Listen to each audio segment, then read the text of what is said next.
everybody, welcome back. I thought it would be fun to have a little chat about labels. I see labels all over your organizing projects, and my home has plenty of labels too, but I kind of have mixed feelings about labels. Many times when we're doing an organizing project, you know, the order of sequence kind of goes, you purge, you clean, you organize, you label, you're done. But do we need these labels in our home? I'm kind of starting to wonder if they're necessary. I feel like sometimes they can really finish off a project and not only make it look nice, but really serve a great function because you know where things go. But other times it can be taken a little overboard and it can make your home look a little sterile, maybe like a little bit like a classroom or a medical office or something. Now, I do have a container labeled labels, and so I do like labels, but I don't think they're always necessary. So I think it's really good to label things that are up high. Even if they're in a clear container, they're so high that you may not be able to actually see. If you're taking out a lot of your grains and dry goods for a pantry and you're putting a lot of things in glass jars, which I know is a popular way to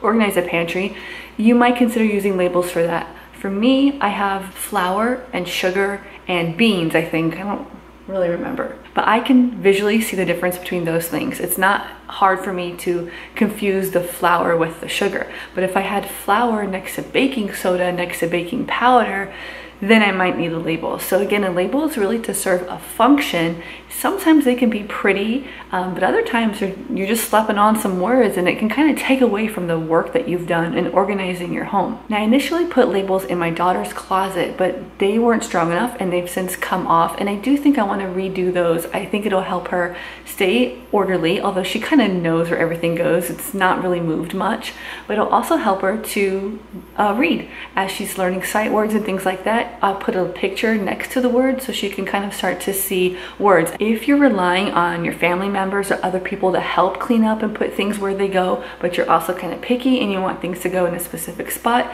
then that might be a good time to consider labels. My very first label that I ever used was an address label. They're not really removable. They're just a regular address label that you would put on an envelope. You get a big pack of them. That was my first label, so I've been labeling things for a while. Nowadays, there are so many different kinds of labels, so I wanted to show you a little bit of my collection. So this is what I would consider a decorative label. It's a little chalkboard on a clothespin.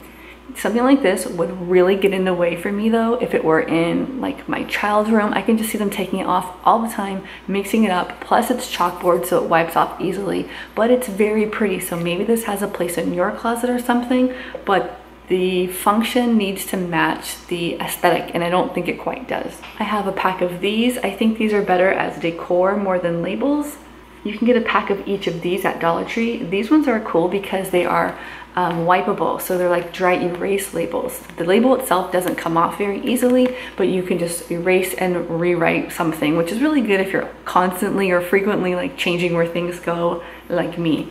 Now these ones are paper, so you can't redo them, but you can very easily peel and remove. So these are removable labels. So this is a pack from Dollar Tree. They're the binder labels, but again, you can use them anywhere, and I have used them before in my pantry stuff, but my stuff changes so much and I can just see with my eyes where things go, so I stopped using them. But it's a pretty cool label for like binders. Actually, I do use them on binders.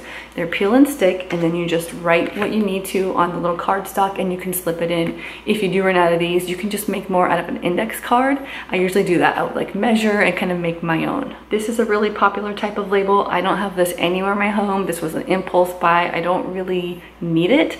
And you can get the same ones in chalkboard, which are kind of cute, but sometimes I just want a simple rectangle. It's really hard for me to find any type of label that isn't so fancy or ornate. I just want a rectangle. Is that out there anywhere? As far as pretty labels go, I feel like I got the prettiest ones during fall at Target, and when they mark everything down, if there's still stock, you get it for like 70% off, which means you can get a pack of labels for like 30 cents. So these are some of the prettiest. They are wood labels with some gold glitter across the top. I feel like these labels are so pretty that I'm kind of afraid to use them anywhere, plus they're wood, so I feel like they may get cracked. The beauty of this sort of defeats the purpose of labeling something because I don't actually want to use it. So what do I think the best bang for your buck label is? To be really honest, contact paper. It's kind of weird, but you can get a big or small from Dollar Tree roll of contact paper in any design. Contact paper is removable, so that is the main reason why I like it. I recently found some plain contact paper, and after I did my project, I had all the little trimmings and I kept it, and that's actually what this label is. It's just contact paper, so you can look closely and see it's not straight because I just cut it with my own scissors.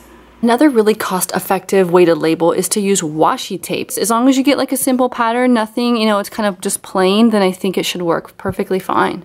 So in a recent vlog, I showed you my garage and it's just about done. So I want to give you a little update and I'll show you that now. And I'm going to focus on the labels I'm using on the bins.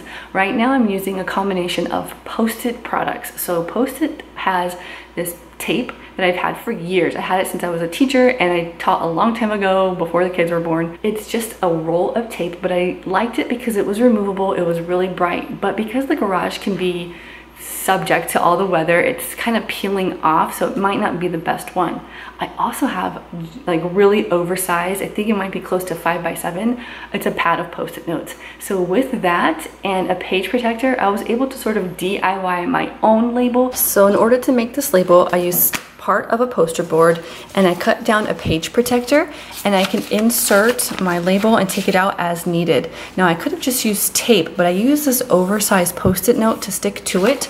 That's doing two jobs. It's both holding the page protector in place, but it's also just giving me a really bright surface to work with. I had debated on labeling the Post-it itself, but I'm kind of cheap and I like the way it looks and I don't want to buy another big pack of those. They were already on hand anyway. I'd rather just slip this in and out. This is just an index card cut down. And again, I don't really need to cut it if I don't want to.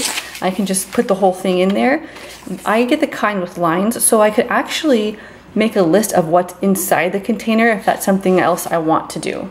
So you can see the two styles here. This is the large Post-it note on the poster board, and this is the small Post-it tape on the poster board. You can definitely see this one better, but I didn't want to waste because I already had so many that were made this way, so I just kept what I did. Here's one without. These are some of Brian's old toys from childhood. I feel like it's a little visually cluttered. It's unnecessary, I know, but if you have a brain like mine and you like to see things neat and orderly, you may consider doing the poster board technique.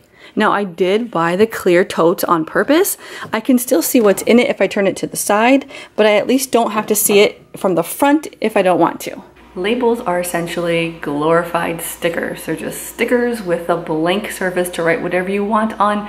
Don't spend a lot of money on your labels, and everyone can do however they want in their home, but if you're trying to make it look a certain way, just think if there's too many labels. I feel like sometimes we can really go overboard by labeling a little bit too much, like every single thing. Life is fluid, things change, and you want to be able to use something over and over again, and if you slap a sticker on it that doesn't come off very easily, well then you're kind of stuck. So what is your opinion? I want to know in the comments below, to label or not to label. What do you think about this topic? Thanks guys for watching. If you want to see more from me, please subscribe if you haven't done so already, and I'll see you guys in my next video. Bye.